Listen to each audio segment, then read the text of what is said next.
Welcome back to Circus and Circuit, Unraveling Global Trade podcast. I'm your host, Kate Foronda, and today's episode is going to feel a little different. This is episode 13, a lucky number in my book, and that means I have officially released 12 full episodes since the kickoff on January 30.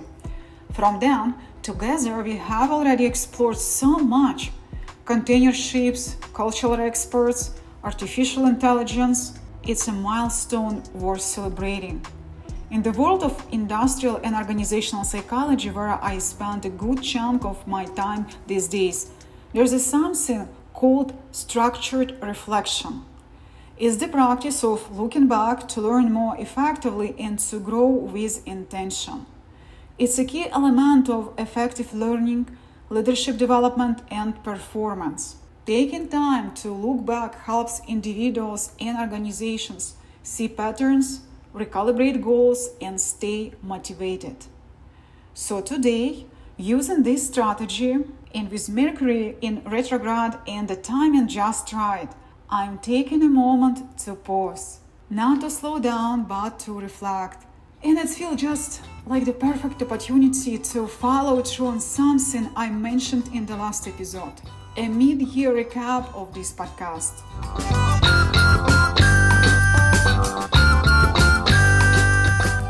Okay, let's take a quick trip down memory lane, or should I say down the global trade highway.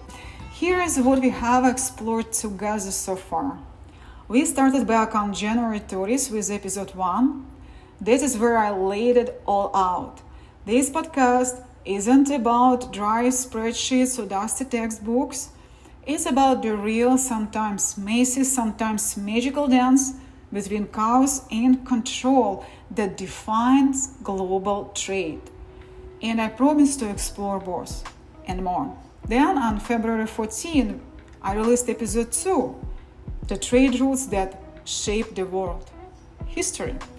From the ancient Silk Road to China's Modern Belt and Road Initiative, we traced how old paths still cast long shadows on today's shipping lanes and political decisions. Episode 3 came out on February 28th, and we were talking about containers, chaos, and the shipping crisis. We got into the metal boxes that made globalization possible and how things can still go wildly wrong.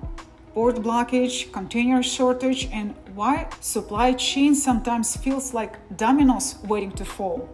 March 14, I brought you episode 4, A Secret Life of a Commodity Trader. This was a personal one, pulling back the curtain on how global trade are structured, how deals are structured, how risks are handled, and yes, how some deals unravel faster than a shipping contract written on a napkin. Then came March 28 and episode 5, Women in Commodities, one of my favorite topics. I talked a lot about what it's like to be a woman in a world that's still largely ruled by oil, steel, and men. Spoiler, we are still here and we are building slowly. And I'm going to talk about women in global trade more in future episodes of this podcast. April 11, and we were deep in episode 6, Trade Wars and Tariffs. We looked past the headlines to ask, do tariffs protect, punish, or just perform political theater? The answers were, complicated. And 2 weeks later, episode 7, Sanctions. Sanctions in motion. Sanctions don't make noise, they pack a punch. We explored how nations weaponize policy, how companies dance through the fog to keep businesses flowing. Fast forwarding to May 15, episode 8, and discussions on DEI in global trade. Because diversity and equity aren't just buzzwords, they are strategic priorities, or at least they should be. This episode unpacked what inclusion really looks like when borders, cultures, and currencies collide. Then on May 27 came episode 9, Sustainability in Commodity Trading. We spent beyond recycled buzzwords a lot of time and dug into real tension. ESG vs profit, carbon vs competition, and we asked the tough one. Can a company be sustainable if it's not even paying taxes? So if you have not listened to this episode yet, I truly recommend you to do so. June 10th and episode 10, culture as a commodity. Music, fashion, language, even memes, they are all traded now. We explored how meaning itself became part of international commerce. If you have ever watched Netflix, Amazon Prime, or Apple TV or Dance to Keep Up, you have already participating. Then, on June 27, came episode 11, Trade and AI, the hype one. We talked algorithms at the port, customs powered by machine learning, and why the smartest negotiators might be not humans at all. And most recently, July 18, I dropped episode 12, Trade and Age of TikTok and Influencers. From social commerce to live stream selling, this one was all about how trade is going viral. That is our journey so far, 12 episodes, 12 windows into the strange, strategic, and often surprising world of international trade. And if you have been with me since episode 1, or even if you just joined last week, thank you. Thank you so much.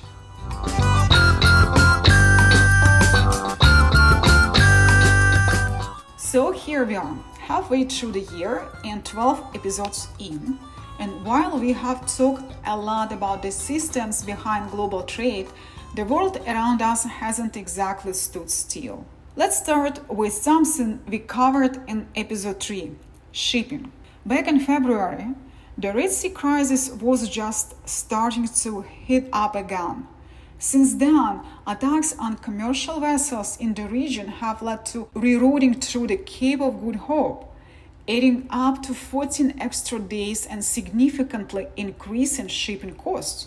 According to the recent statistics, average container rates jumped by nearly 40% between January and June. This is not a small shift. That's businesses rewriting contracts and clients paying more without sometimes realizing it. In the US, port congestion returned in spring, especially in Southern California, and it reminded us that post-pandemic logistics are still fragile. In Panama, the climate situation reduced that canal capacity early this year, with transit slots down by nearly 36%. This is an example that climate isn't just a future threat, it's already influencing how we move goods. Now, let's talk about AI, the core of episode 11. When that episode aired, AI was already big. But between March and July, it exploded in real-world applications. Just one example here. In April, Maersk and IBM completed another phase of blockchain AI integration for customs clearance. And in June, US Customs and Border Protection officially confirmed that over 20% of all inspections are now assisted by AI-powered threat detection software. On a corporate side, Amazon rolled out its new AI-driven fulfillment system in several major US hubs, which is expected to reduce processing time by 25%. This is not a beta test, this is a full-on shift in supply chain management. And speaking on shifts, sanctions. In episode 7, we covered how they operate behind the scene. Since January, over 1,200 new sanctions have been imposed by the US, EU, and UK combined, targeting everything from Russian shipping companies to dual-use tech exports to Iran and North Korea. Sanctions are now more dynamic and digitally enforced than before, especially with AI tools helping monitoring violations in real time. Another big development, social commerce, which we dug into in episode 12. In first quarter alone, TikTok shop sales grew by more than 130% in Southeast Asia, and US brands are catching on. Shopify recently integrated direct video selling options, And Amazon is doubling down on influencer affiliate programs. Social first sales are now mainstream, especially for cross-border fashion, beauty, and even specialty food. And yes, some things have changed for me too. When I launched episode 1 in January, I knew I wanted to talk about trade differently, but I didn't expect how much I would grow through it. This podcast has pushed me to research harder, listen more carefully, and connect dots I wouldn't have noticed otherwise. And it helped me merge two passions: the technical world of global commerce and psychological side of how people lead, decide, and adapt. Because if there's one thing the last 6 months have made clear, it will be this. We are in a season of rapid, uncertain, human-driven change, and trade, like people, only works well when it stays flexible, informed, and honest about its limits.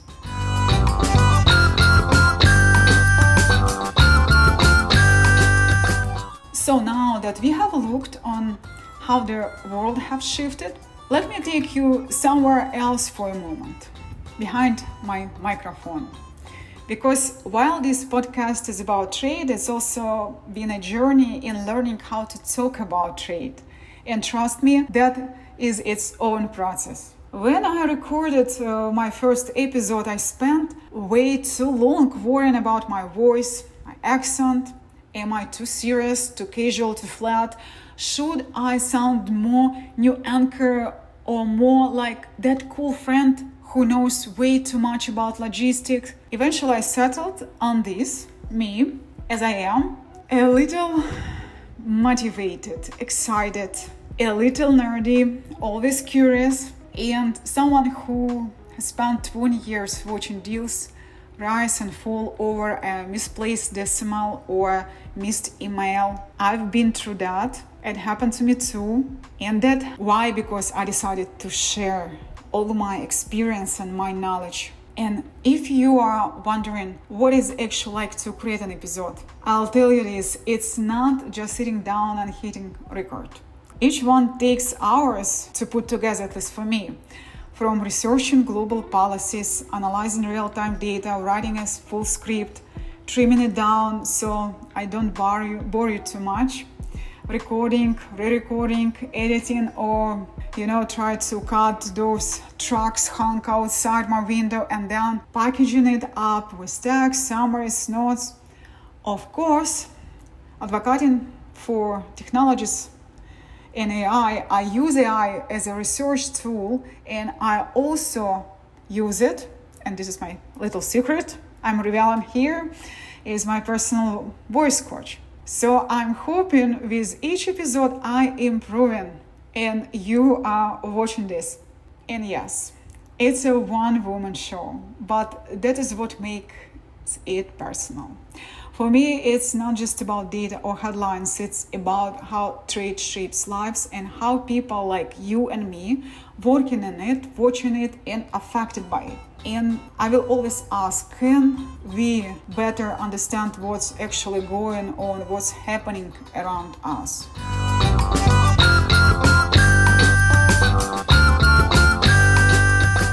So, what's ahead? Well, if the first 12 episodes were about laying the foundation, then the next stretch is about going deeper and maybe a little bolder. Right now I'm working on episode 14, which will explore a topic that's been hyped in every boardroom and newsroom: energy and AI. And there's a lot of questions. How much electricity do these invisible robots really consume? What is the cost of building a ChatGPT-powered world? Are we heading into a power crisis just to support smaller and smarter algorithms? Data centers don't run on fairy dust, and the numbers are eye-opening. We will dive into the energy implications from the US to EU and from the Middle East to Southeast Asia, but that is just the start. I'm also planning upcoming episodes on the rise of African trade corridors and how they are changing global flows, rare earths and critical minerals, and what is behind. Closer look at climate-driven trade policies and, yes, maybe even first guest interview. If you have been listening and thinking, Kate, I'd love to hear more about XYZ, now is the time to tell me. Seriously, find me on LinkedIn, drop a comment, or email me through the podcast page. This show was built to talk with you, and it was built for real world relevance, and your ideas help shape it. Also, if you enjoy the show so far, one of the best way to support it is just simply share an episode. Send it to your colleague, client, or to someone who secretly reads shipping reports for fun. Leave review, follow the show on your favorite platform, and let's keep the conversation going, because the more people we bring into the loop, the stronger the trade literacy becomes. And it's really a matter, especially now.